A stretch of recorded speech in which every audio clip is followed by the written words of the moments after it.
Lyg tai neblogai žaidėm, bet aišku yra sunkiau žaisti prieš aikštę, nes paprasčiausia gal nesam tiek žaidę šiemet prieš aikštę, o jie akcentavo aikštę, tai vis tiek reikia įsižaisti prieš tokią gynybą, tai gal truputį mes straikom, bet vis tiek stengiamės gintis gerai, taip pat akcentavo nusiminėti kamuolius, nes jie labai gerai nusima kamuolius atsitverti.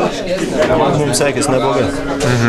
Kur tas lūžis, ar jis buvo apskritai, kaip tavo nuomonė?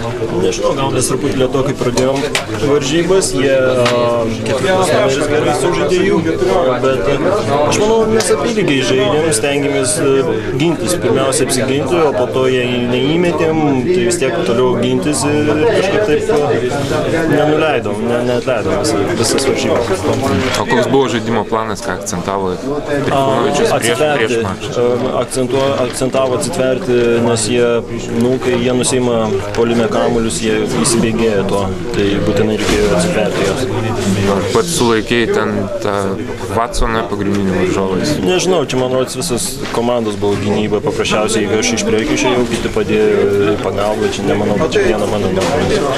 Dabar yra 6-2, kaip jaučiatės, ar jau ramu dėl top 16? Ramu tikrai nėra ir žaisime toliau, vis tiek kiekviena pergalė yra svarbi, nes pagal poziciją po to lentelėje, tai nemanau, nei mums ramiau, nei labiau kažkaip būsime nervingi, ar ką, paprasčiausiai žaisim kaip iki dabar žaidėm.